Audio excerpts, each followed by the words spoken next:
Yo trato de traeros gente experta en cada uno de los temas que me gusta investigar, profundizar, pero sobre todo explicártelos muy claros. Han pasado por nuestro newsletter en forma de artículos traducidos con su permiso. Por ejemplo, Jordi Visser, el otro día, que es alguien que con Pompliano siempre están haciendo podcasts y demás, pero alguien muy importante en el mundo de la criptoeconomía. Y para mí en España, pues hay muy poquitos. Y Adrián ya me lo demostró hace muchos años, cuando nos conocimos la primera vez, por lo menos hace 7, que él era un convencido de las criptomonedas y me enseñó muchas cosas y yo voy a intentar que hoy también os enseñe a vosotros. Bienvenido, Adrián. Muchas gracias por invitarme, Sisto. Hoy es un placer tenerte aquí. En esta charla privada previa a la grabación hablábamos de que los dos hemos tenido un proceso de darnos cuenta de que todas las criptos son peligrosas menos una. ¿Podrías aclararnos un poco más esto? Pues fíjate, esta es la diferencia que yo incluso saco a Bitcoin de las criptomonedas. De hecho, cuando se inició Bitcoin, cuando nació Bitcoin, la palabra criptomoneda no existía. Eso fue un invento a posteriori. Ningún momento del white paper inicial, es decir, de esa propuesta de Satoshi Nakamoto que sacó ese 31 de octubre de 2008, que lanzó al mundo, ninguna de esas palabras que quiso elegir para poner en ese documento aparece la palabra criptomoneda. Tampoco aparece la palabra blockchain. Él utiliza un término que se llama time chain. O bueno, es como porque al final es como una unión temporal de bloques, ¿no? Encadenada, pero efectivamente la diferencia es tal que a mí me gusta ni siquiera incluirlo dentro del mundo de las criptomonedas. Si quieres, podemos ir profundizando en los porqués, pero hay Ujú. varios matices así, highlights a muy grandes rasgos. Principalmente, Bitcoin no tiene un CEO, no tiene un equipo de marketing, no tiene ninguna corporación, ninguna empresa, no es una asociación, no hay una entidad que lo es directamente un software. Es decir, es un protocolo y un protocolo es una serie de reglas digitales.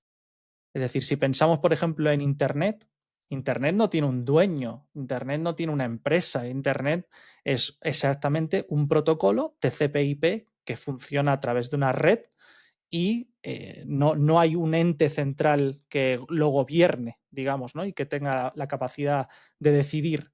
Y en cambio, en las criptomonedas sí, y en las empresas también, en las empresas que funcionan dentro de Internet o digamos sobre Internet o que utilizan Internet, sí que hay una entidad y en las criptomonedas también. Siempre puedes encontrar a un líder, a una persona de referencia. Y esto genera otro matiz que es una de estas cuestiones que diferencia, que es la descentralización. Cuando tenemos a alguien que lo gobierna, ya perdemos centralización, o sea, perdemos descentralización y ganamos centralización. Y esto, pues no solo a nivel técnico, que muchas veces se habla de esa parte técnica, pues a través de la minería y todo esto que podemos ir entrando si quieres, pero básicamente la descentralización que tiene Bitcoin no la tiene ninguna otra, y no solo por la parte técnica, sino también por esta otra cuestión relacionada con la gobernanza. Muchas personas necesitan un referente, como una especie de paraguas o de proteccionismo de alguien, un banco central o los políticos o los bancos, como si lo hubiesen hecho bien y tuviesen credibilidad y prestigio y fuesen personas ecuánimes, honradas, profesionales. ¿Cuál es la ventaja de ser descentralizado? Mayores, digamos, hitos de la humanidad del ser humano no van atribuidos a una persona o ni siquiera recordamos quién ha sido el que ha descubierto, inventado, no sé, el manejo del fuego, la rueda, la escritura, Internet tampoco. Y mira que es más o menos reciente, pero si le preguntas a casi cualquier persona que probablemente utilice Internet, no te sepa decir el nombre de la persona que inventó Internet. Entonces, no es tan relevante quién lo hace, sino qué es lo que nos trae. Esa es realmente la relevancia. La descentralización permite que no se asocie a alguien que te caiga bien o mal, a un país que pueda tener unas intenciones, unos intereses propios. Si hablamos de algo que queremos que sea ecuánime, que queremos que sea neutral, debe ser neutral en este aspecto también. Imaginemos que tiene el control o que tiene más control Estados Unidos respecto al resto, ¿no? Pues ya estamos entrando en una dicotomía, ¿no? Probablemente Oriente, China y ya sabes, básicamente el bloque opuesto, digamos, a a la este, libertad. claro, a la libertad o llamémosle simplemente diferente. Son diferentes. Entonces, estando en un lado u otro, da igual la perspectiva o la opinión subjetiva que se tenga, ya se separa del otro, ¿no? Ah, vale, que son estos los que lo gobiernan o los que controlan, pues genial, pues yo como estoy en el otro lado, probablemente ya no me interese, ¿no? Este tema. Entonces, de la misma forma en la que encontramos un activo real, un activo que es neutral como el oro, que no depende de un Estado, no depende de un gobierno concreto ni de nadie que tenga mayor potestad o menos sobre esto. Bitcoin trata de tener también estas características, digamos, estos beneficios. Y de nuevo, las criptomonedas, digamos, ni siquiera digo las otras criptomonedas, sino las criptomonedas no les pasa esto. ¿No? Háblanos de tu libro, porque detrás de todo esto hay como una filosofía, un movimiento, casi es una religión, ¿no? Gente que se lo cree, gente que es escéptica. Eh, Tengo Háblanos por un aquí. poco de tu libro. Gracias por preguntarme por él. Bueno, no siempre Muéstralo, tengo la... muéstralo, muéstralo. Es bitcoinismo, la era de la riqueza inconfiscable. Y tiene un subtítulo que es Descubre cómo proteger lo que produces. Básicamente, hay ciertos puntos que la gente no suele pensar cuando piensa en Bitcoin. La gente cuando piensa en Bitcoin, pues vienen como varias cosas, ¿no? Una de ellas es relacionado al trading, ¿no? Que hay como algo ahí que no tiene por qué, no tiene nada que ver con trading directamente. Y ahí también llega a la gente la palabra moneda, ¿no? O algo así, cuando realmente puede estar totalmente alejado de estos dos aspectos que más conecta a las personas, ¿no? Y realmente lo que tiene Bitcoin son dos cosas principalmente, muchas más, ¿no? Pero dos cosas realmente distintas a lo que ha habido a lo largo de la historia, porque realmente ser una moneda, por ejemplo, no es algo relevante, no es algo distinto, digamos, no es algo novedoso. Por eso la gente no entiende el valor de Bitcoin, ¿no? Porque dice, "Va, ya tenemos muchas, ¿qué más da?". O pensar en un medio de pago, es decir, sea un sustitutivo, digamos, a algo digital como PayPal, como Bizum o como algo así, pues tampoco es relevante. O sea, no tenemos un problema en ese sentido los seres humanos, no tenemos un problema para trasladarnos dinero a lo largo del espacio, ¿no? Entre personas. Ese no es un problema que tenemos habitualmente.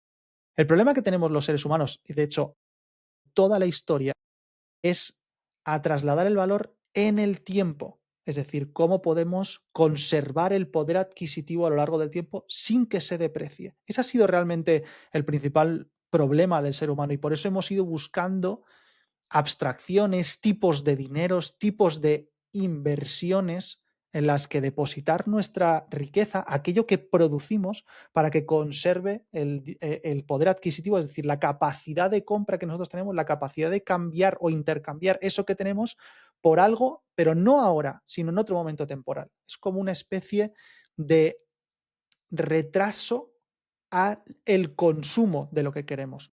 Si no lo queremos consumir ahora, ¿cómo trasladamos ese consumo a lo largo del tiempo? Ese ha sido el gran problema que tenemos, ¿no? Entonces nos inventamos, pues eso, ¿no? Las inversiones, intentar sacarle rentabilidad a las cosas, que la rentabilidad es básicamente para, pues, protegernos respecto a la devaluación del propio dinero.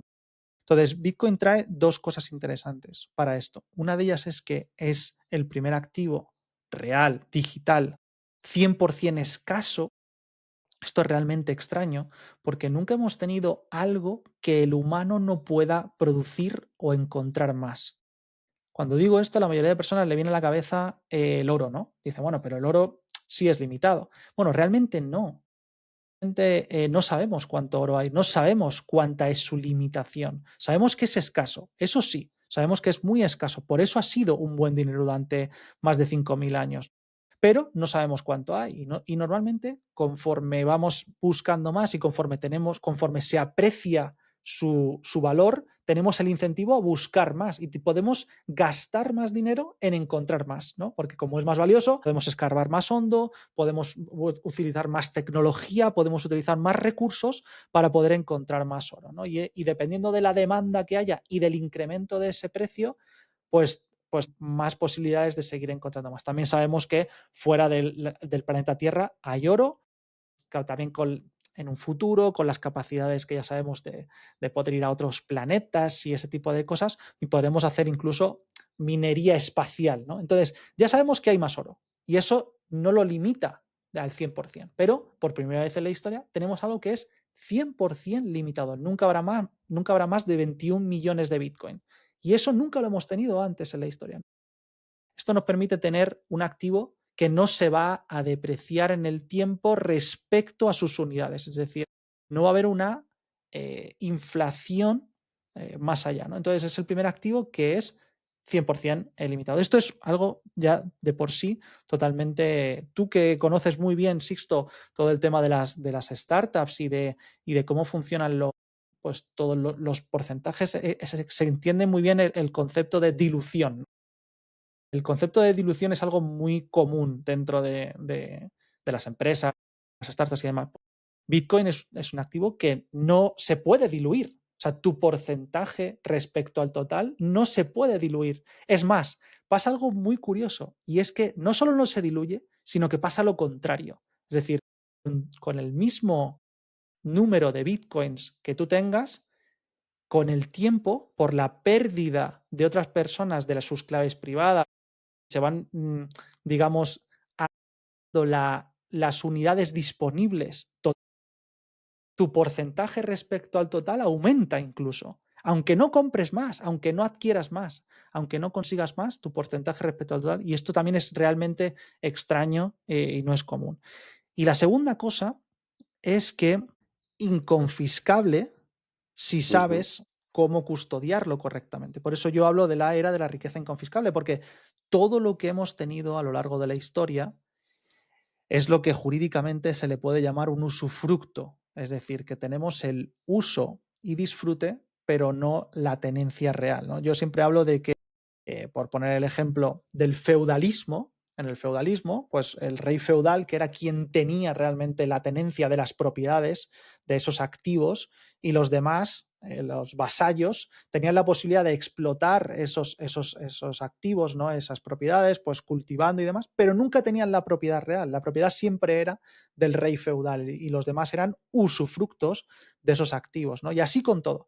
Nuestras cuentas bancarias pueden ser expropiadas, nuestras propiedades inmobiliarias pueden ser expropiadas, o sea, todo lo que se supone que son nuestras propiedades, al final siempre hay un ente superior, alguien que puede arrebatarlo, bloquearlo, confiscarlo, lo que sea. Pero cuando llega Bitcoin y tenemos un activo que no está ni en la tierra, ni en el mar, ni en el aire, ni en esos dominios que sí puede controlar un ente jurídico, digamos, con una delimitación en ese dominio, porque Bitcoin vive en el dominio del ciberespacio y se escapa de las garras de aquellos que pueden confiscar, digamos, todas estas propiedades, está bien custodiado, insisto, autocustodiado, no cediéndoselo a un tercero, no cediéndolo a un banco cripto, a un exchange, a todo ese tipo de entidades.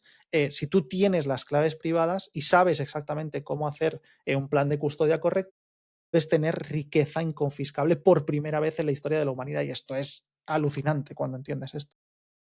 Sí, es completamente nuevo. Es un concepto que hay que entenderlo antes de empezar a invertir en Bitcoin. Bueno, y si es tan maravilloso, ¿por qué tiene esa volatilidad tan elevada? La gente se pone nerviosa. Ya cuando llevas unos años lo tienes superado, pero cuando empiezas, la gente le pone muy nervioso. Hay varios motivos.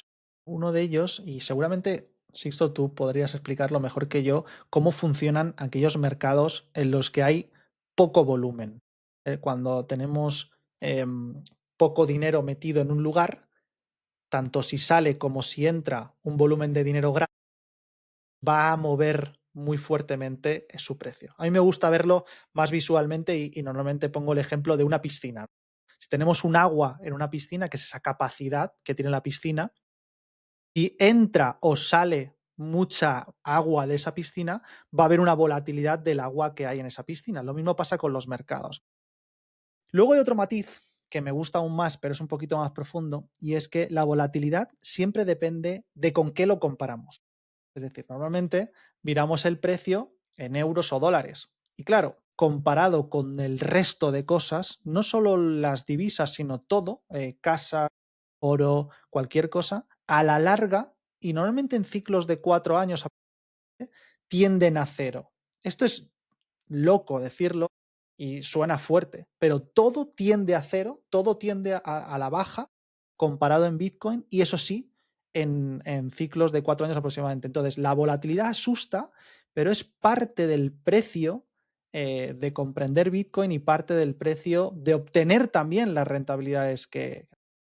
En el corto plazo, esa volatilidad es ruido, y en el largo plazo vemos que sí que tiene una más o menos una predictibilidad o una lógica, digamos, porque se comporta también a través de estos ciclos de 4 años que tienen que ver con una cuestión que le llaman halving, que se va también aminorando la cantidad de Bitcoin que hay disponibles y todo ese tipo de cuestiones que a lo mejor no son relevantes ahora mismo en esta conversación, pero tienen que ver con todo este ciclo casi como un reloj. A mí me gusta decir que Bitcoin también funciona como una especie de reloj y eso no lo tenemos en otros activos.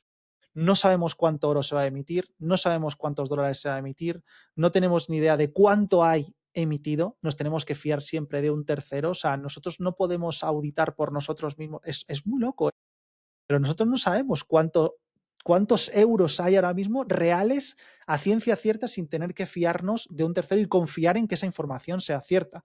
En cambio, en Bitcoin sí. En cambio, en Bitcoin podemos saber a ciencia cierta cuánto Bitcoin hay emitido ahora mismo y cuánto habrá incluso desde aquí al año 2140. Es muy loco también decir esto. Tenemos predictibilidad y eso, aunque Bitcoin se vea como algo de incertidumbre, genera mucha más certidumbre que el resto de cosas respecto a un dato objetivo, ¿no? A los datos objetivos que tenemos. 100% de acuerdo.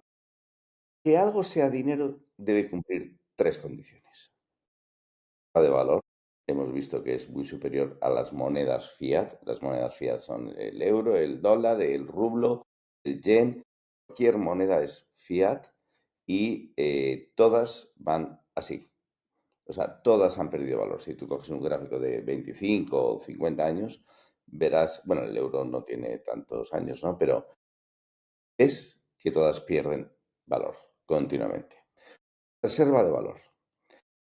De medida que haya un Euribor. La semana pasada o esta semana en Estados Unidos ya se han anunciado hipotecas referenciadas y avaladas con tus bitcoins. O sea, ya no las tienes, no tienes que vender bitcoin. Puede ser una unidad de medida para determinadas operaciones inmobiliarias y medio de cambio, o sea, medio de pago. ¿Nos puedes contar un poco cómo está Bitcoin en estas tres características? O sea, reserva de valor, medio de pago y unidad de medida. Sí. Ahora mismo, en este momento, no hay ninguna cosa que cumpla tan fehacientemente la... Porque si pensamos, es verdad, en el euro, pues sí que tenemos unidad de cuenta, esa unidad de medida que comentabas, las cosas están medidas también por un tema político, porque en cierto modo se obliga a la población a que así sea, porque es moneda de curso legal, moneda de curso forzoso, porque de curso legal quiere decir de curso forzoso, es decir, de forma obligada a la población. Los comercios tienen que hacerlo de forma obligada, poner los precios en esta divisa, que por cierto, también muchas veces pensamos solamente en nuestro país, pero el euro es moneda de curso legal y moneda de unidad de cuenta en Europa, no en otros sitios. O sea, cuando decimos, no, el euro sí es de unidad de cuenta. Bueno, es en Europa, en otros países no. Entonces, si nos miramos en Estados Unidos, pues la verdad, el euro no es... Entonces, cuando pensamos en un mundo global, las cosas cambian, ¿no? Y lo que sabemos es que puede ser moneda de unidad de cuenta como medio de intercambio, pero no, como bien has dicho, funciona como reserva de valor. Entonces, como este matiz, esta cualidad no la cumple, buscamos otras alternativas. Por ejemplo, si tendríamos al oro, ¿no? como reserva de valor, no tanto como unidad de cuenta y no tanto como medio de intercambio. Y así podríamos estar hablando de los diferentes activos, las diferentes que tenemos. En caso de Bitcoin, sí es cierto que si hablamos de plazos largos, podríamos considerar que funciona como reserva de valor o como depósito de valor. De hecho, tanto es así que países como Estados Unidos ha creado su reserva estratégica en Bitcoin. Y hablamos de reserva estratégica, no hablamos de compro para una especie de especulación a corto plazo o para poder intercambiar con otros países como medio de intercambio. No, no, le ha llamado reserva estratégica. Eso quiere decir que lo tiene en mente como una forma de atesorar riqueza a lo largo del tiempo. Reserva de valor, si pensamos en esos plazos, sí que tendría sentido.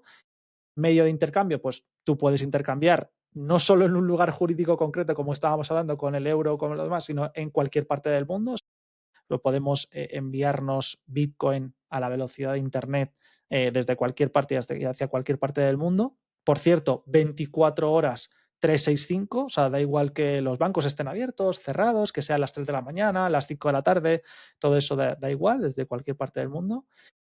Y luego, unidad de cuenta solamente sucede en algunos lugares, del mismo modo que pasa con otros, depende también de las personas individuales. Alguien que en Internet esté vendiendo, no sé, hay tiendas en internet que venden poniendo el precio en Bitcoin. Hay veces que, no sé, en El Salvador, por ejemplo, puedes encontrar algunas cosas en Bitcoin o depende de algunos países o de personas concretas, pero no es habitual justamente por la volatilidad a corto plazo. Es decir, de momento no funciona tan bien pensado en periodos cortos o para necesidades a corto plazo, digamos. Me gusta más decir eso, ¿no? Necesidades a corto plazo, pues puede ser incluso problemático, pero sí funciona muy bien justo para lo contrario. Es decir, tampoco podemos pedirle que sea perfecto en absolutamente todo cuando no hay nada que sea perfecto en absolutamente todo. Entonces tenemos unas utilidades distintas a las que tenemos con otros activos y funciona muy bien para esas utilidades concretas. O sea, está especializado en la función de trasladar ese valor, digamos. Yo un poco mi visión, corrígeme si estoy equivocado, es que al principio de Bitcoin entraron lo que llaman las ballenas, que son personas que tienen miles de Bitcoins porque fueron supervisionarios, Que muchos al de ellos. principio no eran ballenas, al principio No, eran no, no, por eso. renacuajos. Exacto. Que metía sus ahorrillos y decidía apostar por una cosa nueva, muy, muy extraña. Y pues hoy son multimillonarios. Luego está la gente normal, que lo descubrimos en su día y decidimos que era muy convincente. Y sobre todo gente de países que estaban sufriendo inflaciones salvajes. O sea, te encontrarás mucha gente de Venezuela, de Cuba, Argentina, que aunque tuviesen poco dinero o valiese poco dinero, decidían ponerlo a salvo. Ahora estamos en la época de las grandes compañías. O sea, muchas grandes compañías. De hecho, es gracioso porque los grandes bancos, tú le preguntas a tu banco si te vende bitcoins y te dice que sí, pero en la oficina de Suiza y solo para los clientes ricos. Cualquier banco. Estoy hablando de bancos españoles. Y entonces empiezan a entrar ahora las empresas. ¿Cuál es tu visión de los próximos pasos? ¿Qué es lo que va a ocurrir con Bitcoin? De hecho, la siguiente fase que ya ha empezado es el de los países, es el de los gobiernos. Después de las empresas, después de las grandes instituciones, llegan los gobiernos y efectivamente la riqueza siempre se ha distribuido pues, de aquellos que tienen los conocimientos o las capacidades, y no siempre son capacidades económicas, sino más bien de la información o del entendimiento del valor. Entonces, muchas veces que me dicen, claro, pero ¿y si estas personas que son de las grandes instituciones o las grandes fortunas o los grandes fondos o los grandes países acaban acumulando todo el Bitcoin posible o más parte del Bitcoin posible? Bueno, en realidad Eso ya pasa con la mayoría de cosas. Ya hay grandes fondos o grandes instituciones que tienen la gran mayoría del dinero, ¿no? O de la riqueza. Y si lo distribuyéramos por igual a todos, probablemente se acabaría volviendo de nuevo a distribuir casi de la misma forma. O sea, no es cuestión de lo que ya tienen, que también influye, tiene que ver con qué es lo que hacen cada una de las personas para obtener mayor o menor riqueza. Si llega ahora un nuevo Mark Zuckerberg, un nuevo Jeff Bezos, un nuevo Elon Musk, que no tiene ni un solo Bitcoin y que produce, digamos, algo de valor tan grande que la gente está deseando utilizar sus productos o servicios y que daría su Bitcoin, digamos, su riqueza a cambio de este producto o servicio, pues probablemente acabe con más Bitcoin que incluso aquellos que empezaron con mucho Bitcoin. Bien, matizar que era extremadamente complicado que alguien en un principio, con toda la incertidumbre que había, realmente acumulase gran parte de estos Bitcoin, ¿no? O sea, los seres humanos casi no, o sea, no estamos preparados para múltiplos tan grandes. Es decir, existir mentalmente un por 1000, un por 10.000 de algo que genera también incertidumbre es extremadamente complicado. Y sobre todo también porque al principio tampoco estaba esa información de cómo guardarlo, de cómo custodiarlo, se perdieron muchos Bitcoin por el camino. De hecho, ya se sabe que hay pues aproximadamente unos 4 millones de los 21 millones perdidos. Entonces, todo esto tiene que ver con esos inicios. Cada vez se va perdiendo más, o sea, menos, y al principio se perdieron muchos más por el mal uso o simplemente porque no se entendía como algo tan valioso. La gente incluso regalaba. Yo he llegado a regalar a algunos amigos y simplemente para que lo prueben o cosas de este Sí, tipo. Y no se tenía como algo tan valioso. sí, Entonces, sí que es verdad que se va entendiendo de esas, lo que llamamos las narrativas, van cambiando y la narrativa que se está generando ahora mismo, que es también mucho más relacionada con la reserva de valor, que es lo que estábamos hablando ahora mismo, también va cambiando. Y esa reserva de valor, pues también implica que entren agentes distintos como los que estamos hablando, como grandes instituciones, como grandes fortunas que justo tienen este dolor. El dolor de estas grandes fortunas es, oye, si tengo todo este volumen de capital, ¿qué es lo que puedo hacer para que no se deprecie en el tiempo? Tengo que buscar, tengo un coste de oportunidad, tengo un coste de preservar esta riqueza en el tiempo, que necesito vehículos alternativos y sobre todo, pues si hablamos incluso de esta riqueza inconfiscable, pues más aún, ¿no? Porque si no dependo ya de la jurisdicción concreta, si puedo transportarlo conmigo alrededor del mundo cuando quiera, si puedo enviarlo en cuestión de segundos a otra parte del planeta, pues no tengo las mismas, digamos, cargas si invierto en el inmobiliario, si invierto en mucho oro que tiene que estar custodiado de una forma muy concreta, que por cierto tiene costes de custodia, tiene costes de mantenimiento. Un inmueble igual tiene costes de ese mantenimiento para que esté en buenas condiciones, tiene incluso otro tipo de riesgos, que entre un ocupa, que no me lo dejen en buenas condiciones. Entonces, cuando vas, yo el capítulo 5 justo hago esta distinción. En el capítulo 5 del libro de Bitcoinismo lo que hago es ir desgranando cada una de esas opciones, cada uno de esos activos y comparándolos con Bitcoin entre pros y contras. Claro, cuando cualquiera de estas grandes mentes o personas que realmente tienen ese problema, ese dolor que hablábamos, para trasladar valor en el tiempo, que no tienen por qué ser grandes fortunas solo, o sea, personas de a pie que dicen, oye, pues tengo unos ahorros, ¿qué opciones tengo? Cuando se empiezan a preguntar esto de dónde deposito mi dinero o cómo lo custodio, cómo lo protejo, que de hecho de eso va, cómo proteger aquello que produces. Entonces, ese excedente de trabajo lo tengo que resguardar de alguna forma. Bueno, pues Bitcoin, si lo entiendes correctamente, acaba siendo una muy buena solución y cada vez lo va entendiendo más personas. O sea, que ese es el futuro que veo. El futuro que veo es que cada vez más personas van a ir dándose cuenta de estas propiedades. Para terminar, ¿qué le dirías a alguien de 55 años cuyos ahorros están normalmente en planes de pensión en su banco, en acciones un poquito para no arriesgar, que teme los años de vida que le quedan poder mantener una calidad óptima de vida? ¿Por qué debería tener Bitcoin en su cartera de inversión? cómo puede aprender aparte de comprar tu libro? Esto es súper interesante, Sixto, y yo siempre me sorprendo cuando viajo no solo por España, sino por el mundo dando conferencias, hablando sobre, no solo sobre mi libro, sino cuando me invitan como ponente para hablar de Bitcoin. El gran número de personas en el público es personas de más de 50, 55, incluso te diría que a veces 60. No son personas jóvenes, no son chavales de 18, 25. Normalmente tienen otras pretensiones o piensan más a corto plazo, piensan más en el pelotazo. Pero Bitcoin no es pelotazo cuando te das cuenta de lo que realmente es. Por eso diferenciamos tanto del mundo cripto, que sí se ve como algo así totalmente especulativo en ese sentido.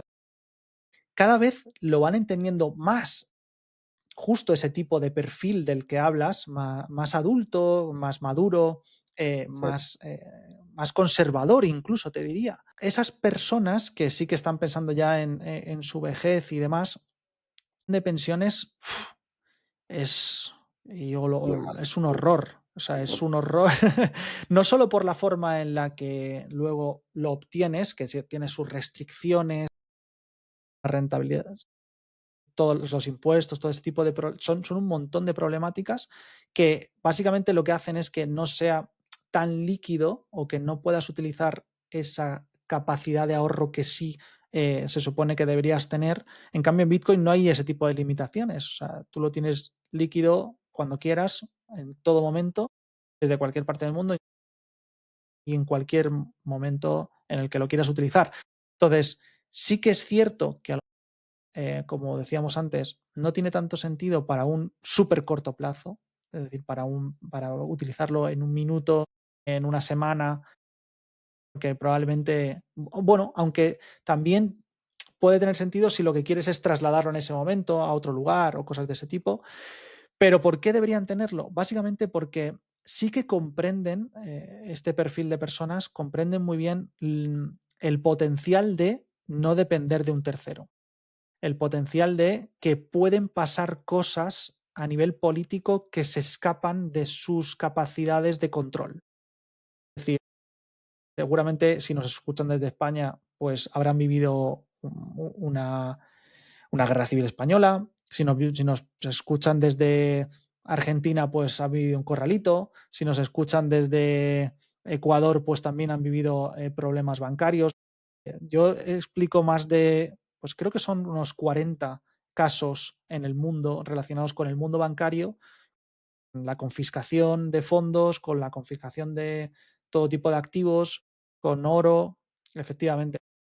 Todas estas personas que ya han vivido ese tipo de sucesos inesperados, Bitcoin sí te protege ante esto. O sea, Bitcoin sí te protege ante esa zarpa que te quiera arrebatar lo que es tuyo, o al menos se lo complica. Eh, a veces no es blanco o negro, sino que es un poco más difícil que te intente arrebatar lo que es tuyo. Así que ese sería el mayor punto que les diría. Si alguien quiere contactar contigo, ¿cuál es la mejor vía? En realidad estoy en todas las redes sociales, pero si directamente quiere contactar conmigo puede hacerlo en el email de soy@adrianbernabeu.com, pero en todas las redes sociales estoy. La que más uso es YouTube, también bastante por X o Twitter, pero estoy en prácticamente todas. Fantástico. Adrián, muchísimas gracias por tu tiempo y por responder a mis preguntas y enseñarnos tanto en este podcast. Gracias. Sixto, un placer. Muchas gracias por contar conmigo. Mucha suerte y mucha energía. Bueno, o como dicen en Japón, Gambaru, que no es un adjetivo de suerte, sino un adjetivo que va más relacionado con tus capacidades o con tu buen hacer. Seguro que ese buen hacer que estás haciendo ya se va a ver repercutido sí o sí en un buen resultado. Así que muchas gracias, Sisto, por invitarme. Un abrazo.